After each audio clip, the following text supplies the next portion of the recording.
할렐루야. 오늘 설교 제목이 좀 독특해요. 예수님처럼 유머러스하라. 제가 자주 인용하는 책이기도 하는데요. 요한 하이징어가 쓴 호모 루덴스. 호모 루덴스, 이게 놀이하는 인간이라는 거예요. 놀이하는 인간. 노래가 아니라 놀이, 뭐 비슷하죠. 놀이하는 인간. 저자는 인간을 놀이하는 인간으로 규정을 함으로써 문명의 기원이 놀이에 있다고, 이 세상의 문화는 전부 다 중심에 놀이가 있다고 주장을 합니다. K-팝, K-컬처, K-푸드, 여러분 많이 들어보셨잖아요.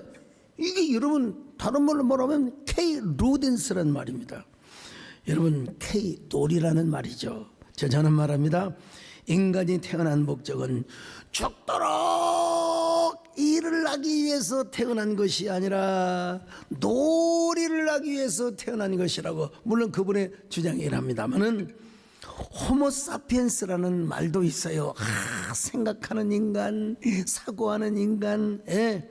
근데 호모파베라는 말도 있습니다. 인간은 기술적인 존재라. 그래서 이과 분들은 막 그냥 그래서 스마트폰이 나오고 아이폰이 나오고 막 그런 거 아니겠습니까? 그런데 호모사피엔스나 호모파베르보다는 더 근원적이고 원초적인 본능이 있는데 그게 바로 놀이라고 하는 것입니다.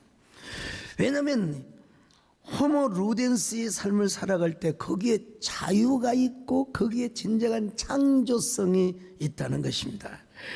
호모 루덴스 속에 인간의 본질이 더 근원적으로 숨어 있다는 것입니다. 여러분, 저자는 놀이 자체가 정치, 예술, 전쟁 등 인간의 모든 영역에 영향을 미칠 뿐만 아니라 문화 자체가 뭐냐? 놀이의 성격을 가지고 있다고 주장합니다. 근데 여러분, 원시인들이 모처럼 여러분 팍 그냥 말을 타고 아니면은 화살을 들고 여러분 그 짐승 사냥을 잡아요. 사냥감을 잡습니다. 그러면 하루 이틀 배불리 먹고 여러분 살지 않겠습니까? 그때 뭐 하느냐? 놀이를 한다는 거예요. 춤을 추고 그리고 노래를 하며 그리고 그림을 그려. 여러분, 옛날에 그림 그린 사람은 벽화를 그려놨어요. 그 벽화의 그림이 지금도 여러분 존재하고 있는 거예요. 그래서 해가 뜨고 또 다음 날이 오면 뭐 또 다시 사냥거리를 해야 하는 골머리를 앓겠지만은, 그러나 먹고 마시고 노는 그 순간만큼은 기쁨과 자유에 속해 있다는 것입니다. 그런데 이 하이징어라고 하는 저자는 현대인들이 안타깝게도 놀이의 정신을 잃어버렸다고 그렇게 말합니다. 물질 욕심이 너무 가득해서 일중독에 걸려가지고 여러분 놀이를 잃어버렸다는 것입니다. 참다운 인간 행위는 자유에 기초하고 그 놀이에 기초한 것인데 말이죠. 그 자유는 놀이로 연결되는 것인데 말이죠. 우리나라에서도 보면은 스포츠 경기에서 우승을 하면 다음에 무엇을 합니까? 여러분, 놀이를 합니다. 축제를 합니다, 여러분. 이야, 2002 월드컵 때 여러분요, 그냥 우리나라가 독일이 나중에 패하긴 패지만 막 폴란드를 이기고 뭐 어떻든 뭐 그냥 이기고 나니까 여러분 그때 뭐 불렀던 노래가 뭡니까? 오 필승 코리아, 오 필승. 빨간 청년들이 말이요 그냥 시청합을 가득히 메우고, 여러분 우리 교회도 비전 놀이다가 막 텔레비를 틀어놓고 여러분 같이 놀이를 즐깁시다 막 그냥 여러분요 뒤에 와가지고 애들이 막 떠들어요. 야야 니들 때문에 애들이 떠드는 것과 저기 저쪽에서 저 경기하는 사람과 무슨 상관이 있겠습니까? 내가 불안해서 그런 거죠. 그런데 이번에 들어갑니다. 두고 보세요. 여러분 들어갔어요. 그래서 박수를 치면서, 이게 바로 뭐냐? 놀이문화입니다, 여러분. 요즘은 그런 문화가 많이 사라졌습니다만 제가 자라던 때만 해도요, 농번기가 지나고 설을 맞으면 여러분 특별히 정월 대보름금을 맞으면 뭐 한 줄 아세요? 풍악노래를 했어요. 온 동네가 잔치였어요. 애들이 막 줄줄 다 따라다니면서요, 그 내면에는 막 귀신을 쫓는 의미도 있다고 합니다만은, 그 풍악노래를 하면요 사람들이 막 시끌벅적하고 꽹과리를 치고 장구를 치고 춤을 추고, 여러분 그때 풍악놀이를 하는 사람들의 표정을 보면 심각한 사람 하나도 없어요. 여러분 다 웃음꽃이 활짝 피어 있습니다. 여러분 그냥 놀이에 빠졌어요. 난 여러분 어린 시절에 들었던 그 가사가 다 지금도 기억납니다. 여러분요. 예. 괴지나 칭칭나네 신명나게 돌아보세요. 괴지나 칭칭나네 늙어지면 뻔노나니 괴지나 칭칭나네 놀아도 너무 허망이 멀고 괴지나 칭칭나네. 나는 이렇게 신명나게 하는데 여러분들에게 심각하게 보십니까? 여러분 계속 그냥 지으면 되는 거예요. 전라도 땅에는 인심이 많고 괴지나 칭칭 나오네. 경상도 땅에는 패기가 많고 괴지나 칭칭 나오네. 강원도 땅에는 감자가 많고 괴지나 칭칭 나오네. 그 다음에 뭐가 나오냐? 경기도 땅에는 교회가 많고 괴지나 칭칭 나오네. 이게 여러분 즉흥적 발상이요. 근데 여러분 성경에 보니까 제가 이제 이렇게 가면 쫙 또 세상으로 나가, 성경에 보니까 뭐냐? 호모 루덴스가 소개되고 있어. 호모 루덴스 기가 막혀요. 자, 스가랴서 8장 4절로 5절을 같이 봅니다. 시작. 만군의 여호와가 이같이 말하노라. 예루살렘 길거리에 늙은 남자들과 늙은 여자들이 다시 앉을 것이라. 다 나이가 많으므로 저마다 손에 지팡이를 잡을 것이요 그 성읍거리에 소년과 소녀들이 가득하여 거기에서 뛰놀리라. 예루살렘의 평화가 있네. 전쟁이 없어요. 하나님이 복을 주셨어요. 그러니까 막 남녀노소 빈부귀 천말 것 없이 막 그 노인 어르신들은 지팡이를 잡고 예루살렘에 모여서 축제를 하는 거예요. 춤을 추는 거예요. 더더구나 젊은 소년과 소녀들이 와가지고 막 춤을 춥니다. 노래를 부릅니다. 여러분. 예? 그 놀이의 문화의 주체가 누구냐? 젊은 소년과 소녀들이라는 것입니다. 여러분 전쟁이 멈추고 예루살렘에 평화가 임했단 말이요. 춤을 춰요. 하나님의 평화를 하나님 앞에 노래합니다. 그 예루살렘의 평안을 지금 노래하고 있어요. 어떤 노래를 불렀을까? 뭐 보나마나 이런 노래겠죠. 여러분 예루살렘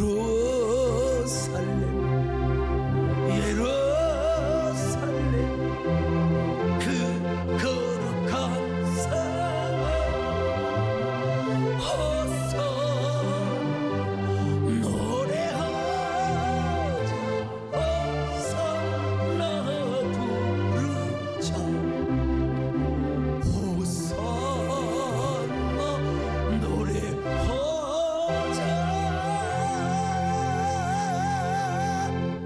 호산나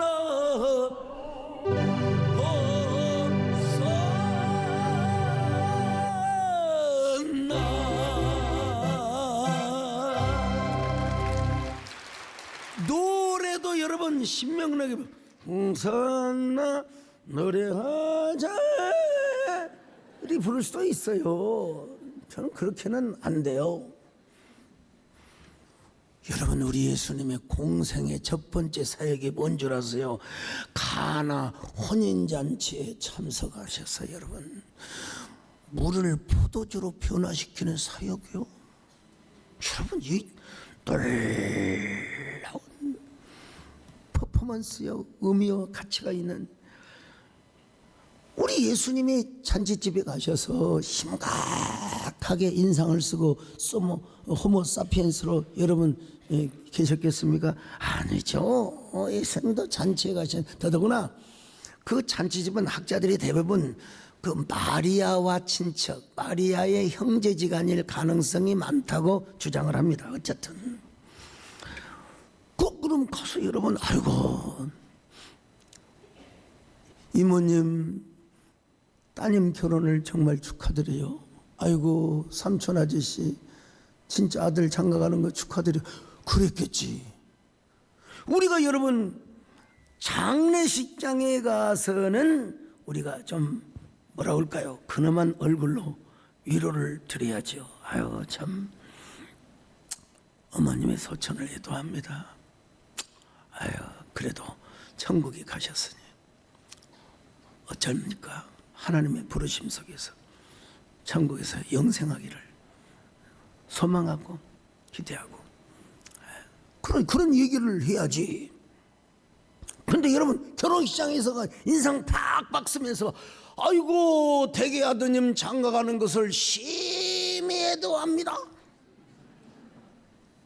아이고 대개 따님이 시집을 가서 시어머니한테 시집살이 걸 생각하니까 정말로 조의를 표합니다. 그러면 뭐예요? 싸다고를 맞아요.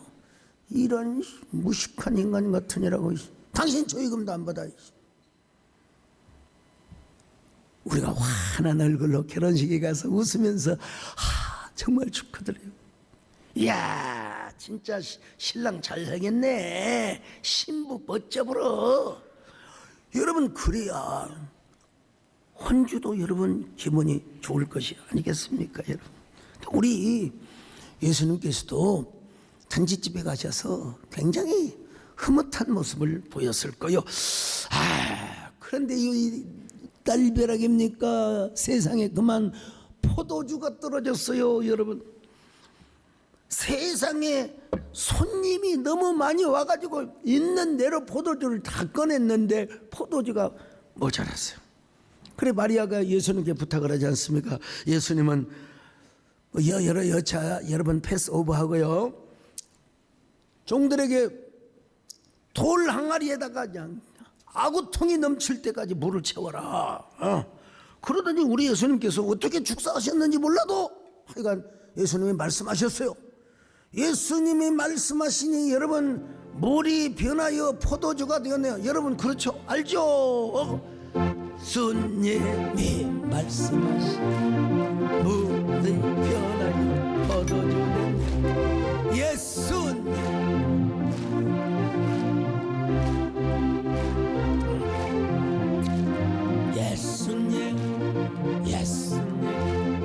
나에게도 말씀하셔서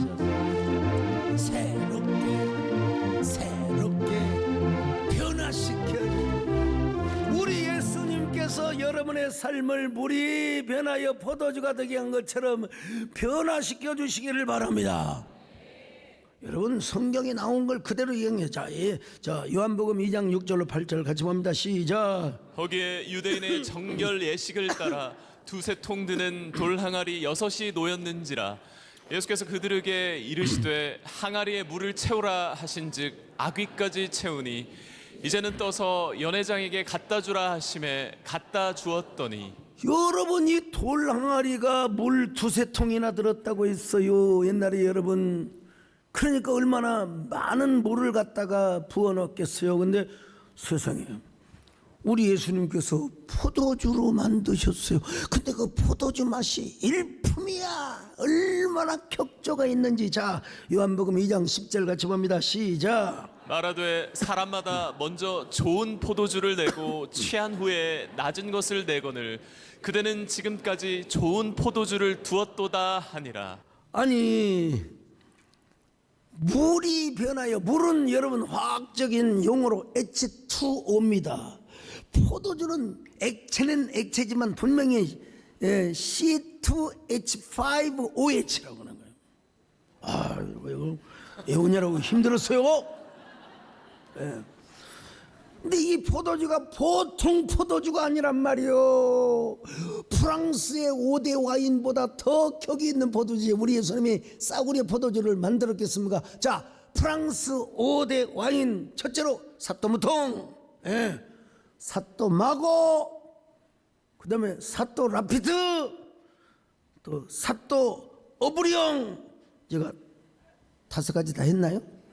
하나 안에 4개 있어요? 그러면 사또 거시기 하면 되는 거예요. 여러분, 사또 5대 와인을 넘어서 사또는요, 우리 남원에도 있었어요. 변사또가 있었고. 근데 세계에서 가장 비싼 로마니 꽁띠 1억 가는 이 와인보다 더 좋았으면 좋았지, 더 여러분 더 격조 떨어진 와인을 만드셨겠습니까? 참. 그러니까 여러분, 이 포도주를 마신 손님들이 막 얼마나 칭찬을 해야 됐겠습니까? 그 모습을 보고 우리 예수님이 얼마나 흥겨워하셨을까. 그래, 참 저렇게 모처럼 저렇게 기뻐서 즐거워하는 모습을 보니까 참 좋다. 오늘 우리 양계대 우리 전 국회의원님이 오셔서 그때 이제 광명시장을 하셨어요. 그 광명에 황금동굴을 개발해서, 여러분 우리 교인들하고 같이 갔는데 진짜 아이디어가 끝내줘요. 대단해요. 정말 대단해요. 예, 그 황금동굴 맞죠? 예. 그 옛날에 그 탄광이었나요? 아무튼 동굴을 다 멋있게 조명을 만들어가지고 죽여줘요. 여러분, 사랑하는 사람과 같이 가면요, 원한도 풀어지는 그 동굴이에요. 그리고 거기 동굴마다 와인이 기가 막히게 저장이 되어 있어요. 이게 와인에 그 냉장고 안 넣어도 기가 막히게. 근데 그때 제가 갔을 때 시장님이 직접 저를 안내해 주셨는데, 그때 와인 한 병 줬으면 하는 마음이 들었다. 그랬으면 제가 얼마나 허무됐을까. 그런 생각이 들었어요. 여러분, 마태복음을 보면요, 바리새인들이 말한 내용이긴 하지만 예수님은 먹기를 탐하고 포도주를 즐기는 사람이라고 비아냥거렸어요. 자, 마태복음 11장 19절 같이 봅니다. 시작. 인자는 와서 먹고 마심에 말하기를, 보라, 먹기를 탐하고 포도주를 즐기는 사람이요 세리와 죄인의 친구로다 하니 지혜는 그 행한 일로 인하여 옳다함을 얻느니라. 비아냥거리기 위해서 한 말이긴 하지만 여러분, 전혀 사실무근이 아니요, 팩트에 기인한 거예요. 뭐가 팩트냐? 예수님이 세리와 장녀들과 함께 이야기하고 먹고 마시고, 근데 뭘 마셨느냐? 포도주를 마신 건 분명해요. 여기 먹기를 탐하고란 말이 헬라어로 파고스인데, 이게 뭐냐면은 복식가, 대식가, 미식가. 여러분, 맛있는 거 밥 먹을 때 인상 쓰며, 우리 청원사님 밥맛 없다고 인상 쓰실 때가 있는데, 내가 그래서 감사로 드세요. 기쁨으로 드세요. 예? 저는요, 먹는 시간이 왜 이렇게 즐거운지 몰라요. 배만 좀 안 부르면 계속 먹고 싶어요. 계속 먹고 싶어요. 예, 폭식가. 옛날에 하여간요, 그 먹방 유튜브가 있었거든요. 중국 소년이 나오는데, 그게 진짜 편집을 했는지는 모르겠는데, 내가 보니까 17그릇 라면을 17그릇을 먹더라고요. 막 기분 좋게 띵하오 띵하오 띵하오. 인상 쓰면서 밥 먹는 사람은 좀 곤란하죠.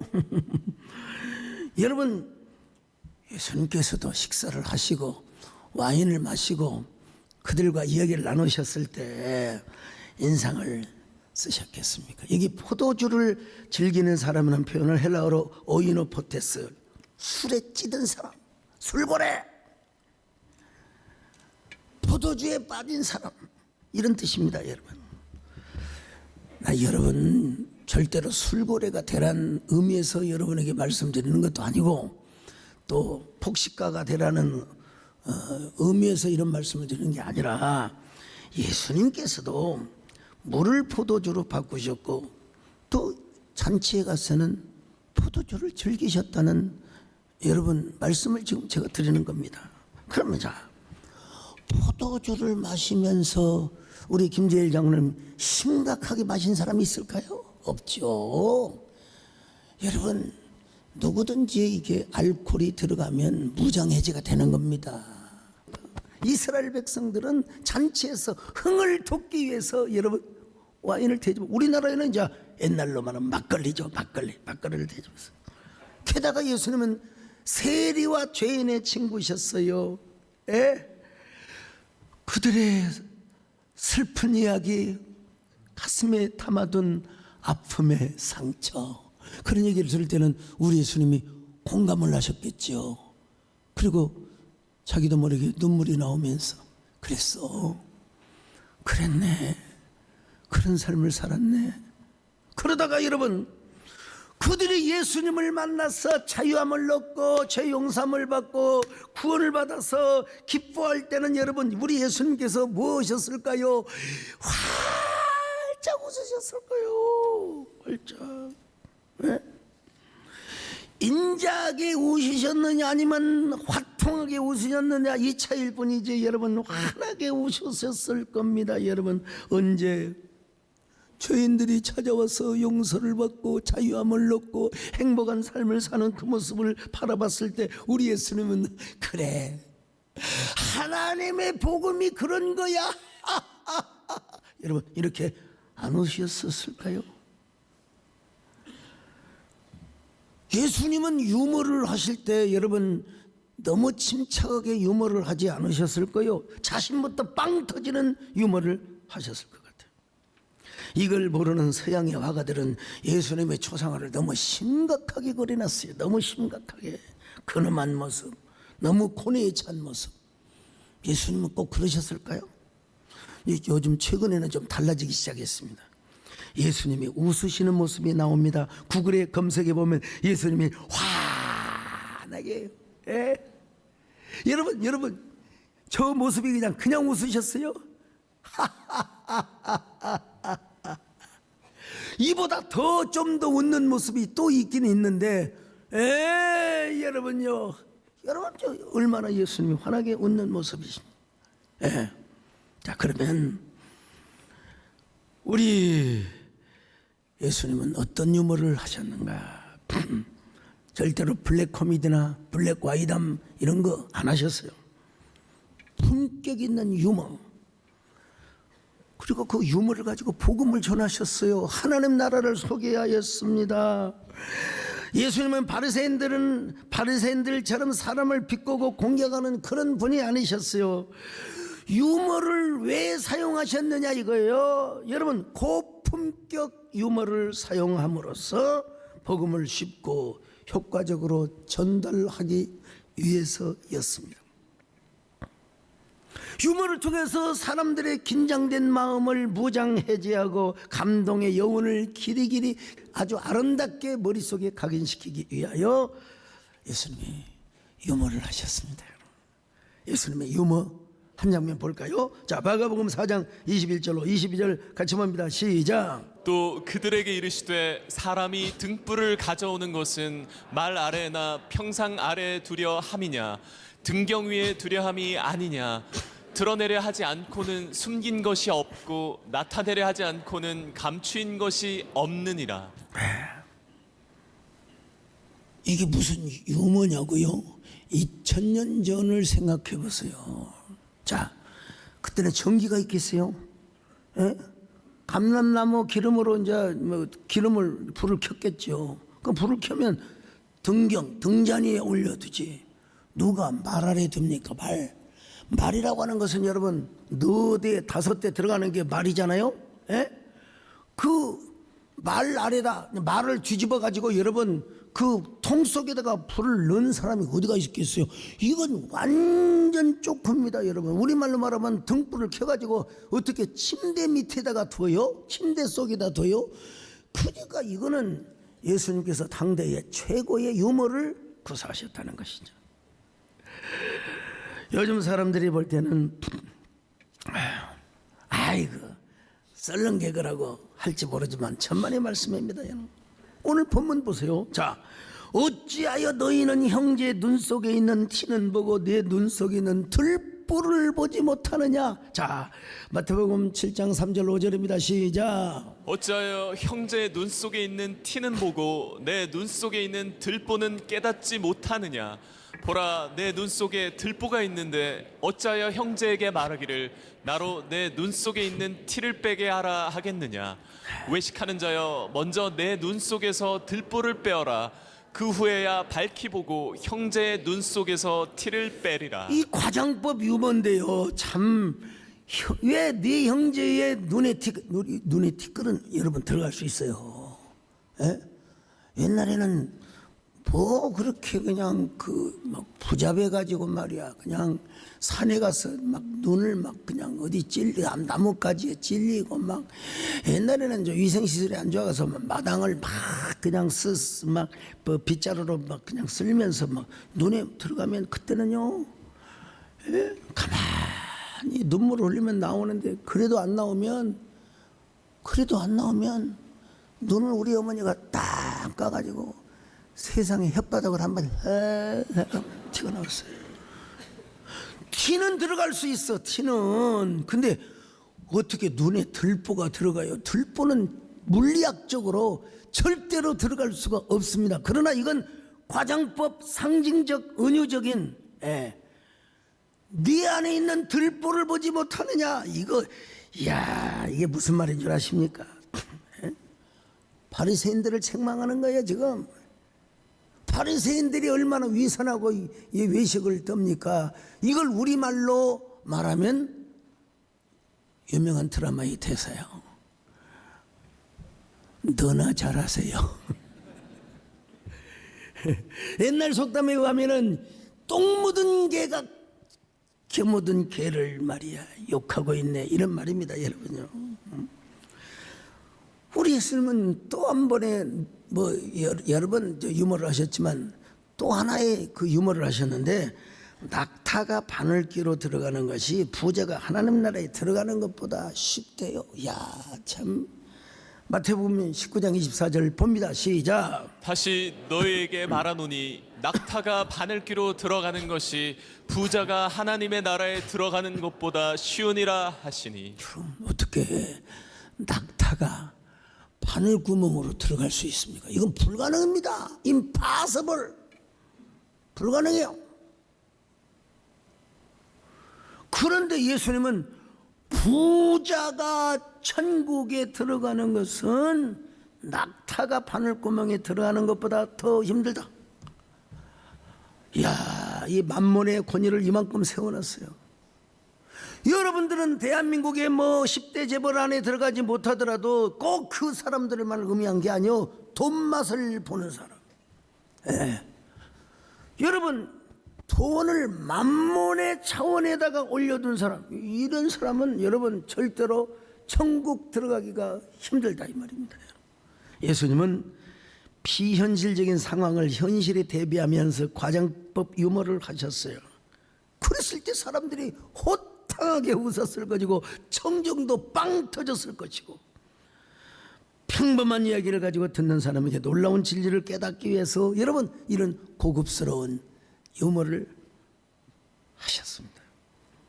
탕자의 비유. 탕자가 돌아왔을 때 아버지가 웃었다는 표현은 없지만 여러분 성경에 이렇게 되어 있잖아요. 이는 내 아들이 죽었다가 살아났으며 내가 잃었다가 얻었기로 우리가 즐거워하고 기뻐하는 것이 합당하니라. 이건 자연스러운 거예요. 자연스러운 거예요. 짜짜로니. 자, 누가복음 15장 32절 같이 봅니다. 시작. 이 내 동생은 죽었다가 살아났으며 내가 잃었다가 얻었기로 우리가 즐거워하고 기뻐하는 것이 마땅하다 하니. 여러분, 탕자의 비유에 나오는 아버지, 그리고 그 말씀을 비유로 전하시는 예수님께서 여러분 어떠셨을까요? 웃으셨죠. 당연히 웃으셨죠. 내 아들이 죽었다가 잠깐 너무 감격해서 눈물이 핑 돌긴 했겠죠. 그러나 그 눈물은 잠깐이고 기쁨은 지속되고 기쁨은 오래오래 갔다, 이 말입니다, 여러분요. 그러니 내 아들을 잃었다가 다시 얻었으니 우리가 즐거워하고 웃지 않아야 하지 않겠소. 여러분, 제가요 이렇게 할 수 있어요.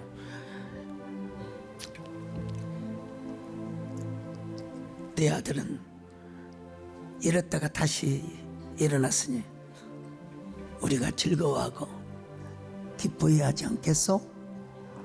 이러면 이게 안 되죠. 내 아들을 잃었다가 다시 찾았으니 우리 함께 기뻐해야 되지 않겠어? 호탕하게 웃어봅시다. 너는 내 아들이라 오늘날 내가 너를 낳았도다. 너는 내 아들 나의 사랑하는 내. 여러분, 신년에는 예수 그리스도 안에서 호모 루덴스 덕담도 좀 많이 하시고요. 예. 좀 생명의 유머, 축복의 유머도 많이 좀 할 수 있기를 바랍니다. 옆 사람 보고 인사 좀 하세요. 새해에는 복된 유머도 많이 하고 삽시다. 끝까지 심각하다니까 좀 입을 벌려요. 이 순간만큼은 이 순간이 중요한 거요. 좀 입냄새 나도 괜찮습니다, 여러분. 괜찮아요. 자, 옆 사람 보고 다시 새해에는 복된 덕담을 많이 하고 삽시다요. 제가 여러분요 9번에 걸친 새로운 설교를 준비하느라 얼마나 쇠가 빠졌겠습니까. 정말 해 아래 뭐 새 것은 없지만 하나님 말씀을 새로운 관점에서 다시 새로운 워딩으로 여러분 준비해서 전한다는 거 이거 쉬운 일이 아닙니다, 사실. 근데 그 신년 축복성이 하기 전에 우리 유성문 장로님이 목사님 끝나고 그 좀 일본에 좀 전지 훈련 좀 저번에 직업을 못 속여. 쉬러 가자고 해야지 무슨 골프 전지 훈련을 가자고 그래요, 여러분요. 그래서 그냥 그러냐고 했더니 또 그걸 우리 송원준 장로님 완벽하게 준비를 하셨어요. 완벽하게. 근데 제가 지난 작년 여름 설연에 끝나고 조금 탈진이 왔어요. 그래서 좀 가서 좀 쉬자. 잠도 좀 잘 자고 쉬자. 근데 우리 송원종 장로님은 이제 윗사람을 모셔봐서 정말 모든 걸 깔끔하게 전혀 뒤끝 없이 잘 준비를 하셨어요. 예. 근데 저는 오늘 아포리즘에 제가 쓴 것처럼 은근슬쩍 부담이 왔어요. 왜냐하면 유 장로님이 전지훈련이라는 표현을 했거든요. 예. 아니 모처럼 제가 인생 처음으로 골프채를 가지고 여러분 저 일본에 누구 말 맞다나 진짜 전지훈련하러 가는데 공이 안 맞으면 어떻게 되겠습니까? 내가 교인들에게 미안하고 하나님께 미안하고 내가 얼마나 나 자신을 자책하며 얼마나 후회 막심한 에이 갑시다 다음날 갑시다 할 텐데 여러분 하나님의 은혜로 공이 그렇게 잘 맞을 수가 없어요. 예. 진짜 우리 하나님께서 은혜를 주셨고 우리 장로님들이 배려를 해주신 거예요. 배려를요. 예? 저도 여러분 이제 친지 이제 3개월째 되는데 예? 뒷땅도 맞을 수 있고 여러분 오비는 별로 안 나와요. 거의 안 나오는데 뒷땅을 칠 수도 있잖아요. 근데 우리 저만 뒷땅 치나 우리 저 30년 40년 친 분들도 뒷땅 치지. 저한테 위로해 주시는 거예요. 목사님 왜 뒷땅을 치세요? 힘을 빼셔야지요. 그럼 내가 기가 죽거든. 그런데 목사님 저희들도 뒷땅을 치지 않습니까? 다시 한번 해보십시오. 저희도 다시 하겠습니다. 여러분 그래서 제가 첫날 71타 두 번째 날 또 71타 때깍스러 했겠지. 근데 두 번째 날도 그렇게 나왔어요. 세 번째 날은 70타. 여러분 한 게임에 버디가 2개가 나왔어요. 2개가 나왔어요. 그 일본의 피닉스 골프장은 PGA, 매년 PGA 대회를 하는 것인데 우리나라 골프장하고 또 달라요. 잔디가 또 달라요. 그런데도 잘 맞아주고 잘 들어가주고 잘 들어가주고. 야, 진짜 한일 평가전에서 일본을 제패하고 돌아오는 느낌이. 여러분, 어차피 인생은 착각 속에서 하는 겁니다. 오가가는 착각 속에 너와 나는 헷갈린다. 당당하게 왔어요. 예수님은 여러분 복음을 효과적으로 감동 있게 전하기 위해서 유머를 사용했을까 하면은, 두 번째로 여러분 영혼을 살리기 위해서, 똑같은 의미의 맥락입니다만은 심령을 살리기 위해서, 굳은 심령, 폐쇄된 심령, 녹슨 심령, 부패한 심령에 생기를 넣어주기 위하여 여러분 복음적, 생명적, 창의적 유머를 사용하셨어요. 세상에 예수님의 세베대의 아들 야고보와 형제 요한에게 우리의 아들이라고, 천둥의 아들이라고. 자, 마가복음 3장 17절 같이 봅니다. 시작. 또 세베대 아들 야고보와 야고보의 형제 요한이니 이 둘에게는 보아너게 곧 우레의 아들이란 이름을 더하셨으며. 예수님께서 별명을 지어주셨어요. 요한과 야고보가 성질이 아마 엄청 더러웠던 것 같습니다. 그냥. 그래서 예수님께서 어이 보아너게, 어이 천둥이 아들, 여러분 농담식으로 불러준 거요. 그랬는데 이 야고보와 그리고 요한이 얼마나 변화를 받아버렸는지. 나는 이제 성질 안 내고 산다. 나는 주님의 사랑의 사도가 돼야 되겠다. 여러분, 그래가지고 야고보는 최초의 순교자가 되었고 요한은요 사랑의 사도가 되어서, 여러분 사랑하는 자들아 우리가 서로 사랑하자. 요한일서에 말씀하지 않습니까 여러분요? 사랑하는 자들아 우리가 서로 사랑하자. 사랑은 하나님께 속한 것이니 사랑하는 자마다 하나님께로 왔도록. 어떤 아들이 시각장애자로 앞을 볼 수가 없어요. 근데 어떤 사람이 안구를 하나 기증한다고 너무 경사스러운 소식이 들렸어요. 아들은 너무 고마운 마음으로 눈을 이식받았습니다. 며칠 동안 안대로 눈을 쌓고 눈을 뜨지 못했는데 이제 의사가 눈을 뜯어줬습니다. 한쪽 눈으로 세상에, 온 세상을 바라보는데 그렇게 눈이 부시고 그렇게 휘황찬란할 수가 없어요. 자, 귀로만 듣던 풀벌레 소리를, 저 푸른 나무들. 그런데 어머니를 봤더니 세상에 어머니가 자기 안구를 기증해 준 거요. 어머니가. 그래서 아들이 펑펑 울면서 어머니, 왜 어머니 눈을, 나 어머니가 준 줄 알았으면 안 받았어요. 어머니 왜 그러셨어요? 그러자 어머니가 뭐라고 한 줄 아세요? 씩 웃으면서 니 나 잘 보이제? 나 진짜 잘 보이제? 네, 잘 보여요. 우리 어머니 너무 이뻐요. 너무 아름다웠어요. 그래, 보이면 됐대. 내가 너에게 눈을 두 개를 다 줄 수 있지만 두 눈을 다 빼주면 네가 나를 돌보기 너무 힘들 것 같아서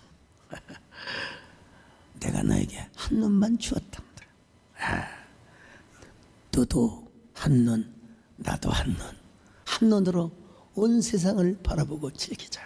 참, 이야, 이 어머니 얼마나 고급스러운 유머를 하였습니까? 아들의 마음을 안돈시켜 준 거죠. 예?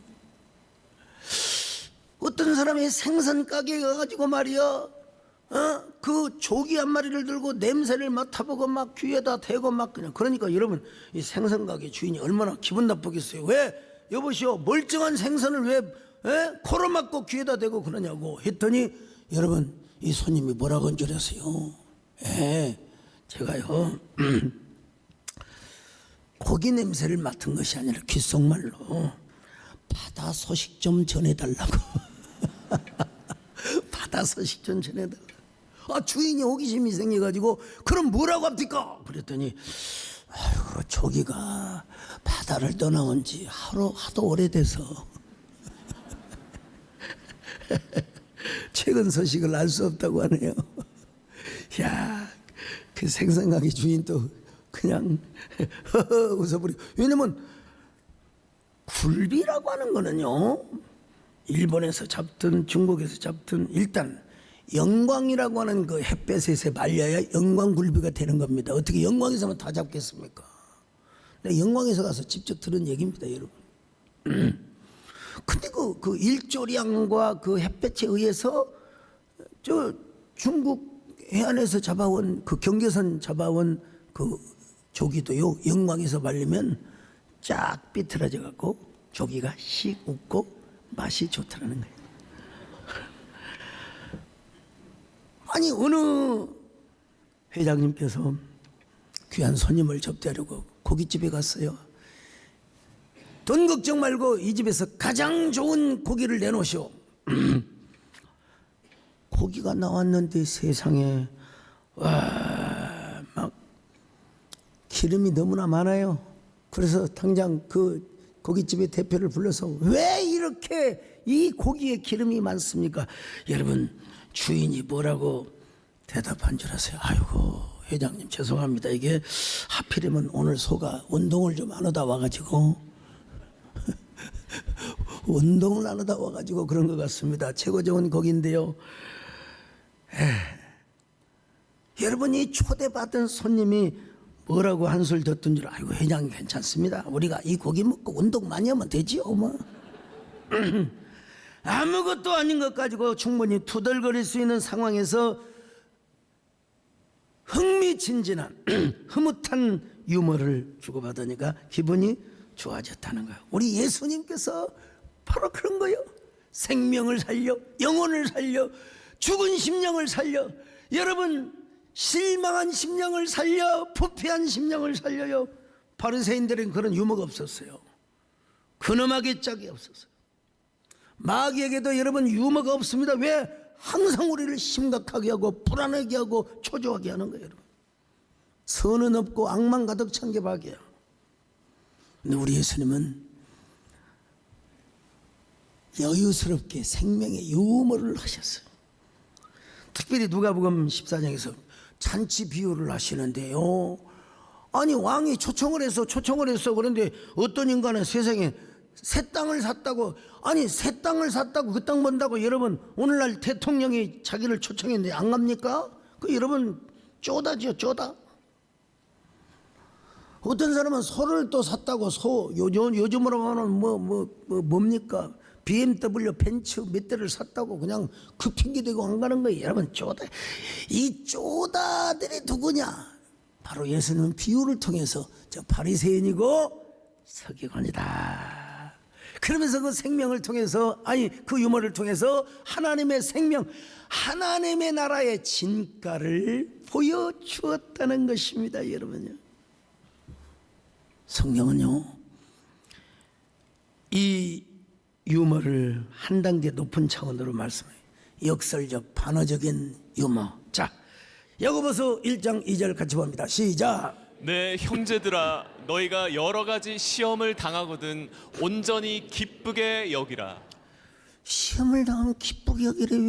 왜 우리 하나님이 좋으신 하나님이요? 왜 우리 하나님은 이 시험이 변하여 축복이 되게 해주실 것이다, 합력하여 선이 되게 해주실 것이다. 여러분, 오히려 기쁘게 하라. 오히려 기쁘라. 여러분, 혹시라도 벽이 있고 혹시라도 역경이 있어도 기뻐하시기를 축원합니다. 기뻐하세요, 여러분요. 빅 빅터 프랭클이라고 하는 사람이 여러분요, 죽음의 수용소라고 하는 책에서 이런 얘기를 했어요. 거기 보면 끝까지 고통 속에서도 유머를 하는 사람은 살아남았대요. 유머를 하는 사람. 독일 나치군이 사람을 무조건 죽이냐? 아니요. 막 쓸모없는 인간들, 저 패잔병들, 이제 죽으려고 작정한 사람들, 소망이 없는 사람, 이런 사람을 죽이더라는 거예요. 자기는 말이야 유리를 그 병을 깨가지고 꽉 피가 나도록 면도를 하고 막 유머를 하며 살 소망을 가지고 살고 싶은 그 눈동자 의지를 가지고 있더니 여러분 자기들을 안 죽이더래요. 이런 사람을 안 죽이더래요. 어떤 사람 지금 졸고 있는 사람 여러분, 지금 졸고 있는 사람은 아우슈비츠 수용소에서 100% 죽습니다. 여러분, 그래서 저도 설교를 쉽게 하고 또 뭐 저의 논리를 증명하기 위해서가 아니라 저는 내러티브하게 설교를 하는 과정에서 언어의 유희와 그리고 영적 생명적 유머가 그냥 스며 배어 들어요. 뭐 그 유머 이런 걸 어떻게 다 원고를 다 씁니까? 그냥 그때그때 하나님께서 주시는 대로 딱 하는 거죠.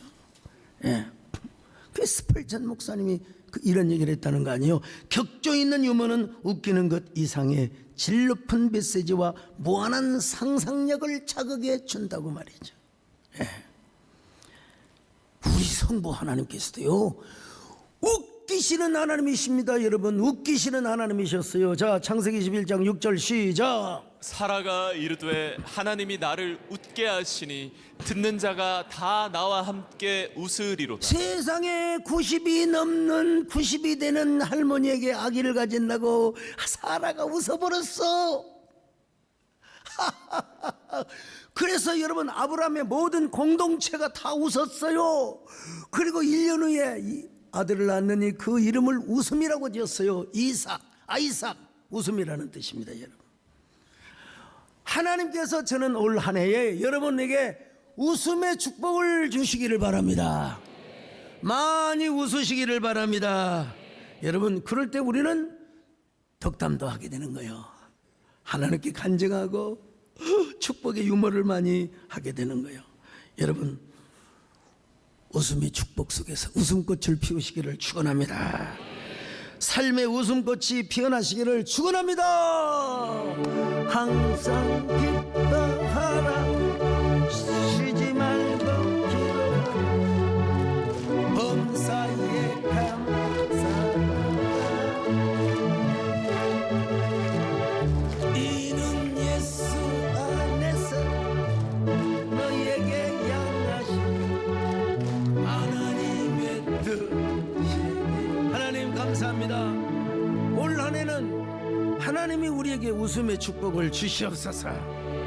주여, 희망의 유머, 복음을 전달하고 생명을 살리기 위한 훈훈한 유머가 우리 입에서 절로 나오게 하시고 하나님을 찬양하며 하나님께 부락하는 귀한 노래들을 많이 할 수 있는 저희들 되게 하여 주시옵소서. 예수님의 이름으로 기도 올려옵나이다.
예배 마치겠습니다. 주 예수 그리스도의 은혜와 하나님 아버지의 사랑하심과 성령의 이루와 교통하심 은혜가 이제로부터 영원까지 함께 있을지어다. 아멘.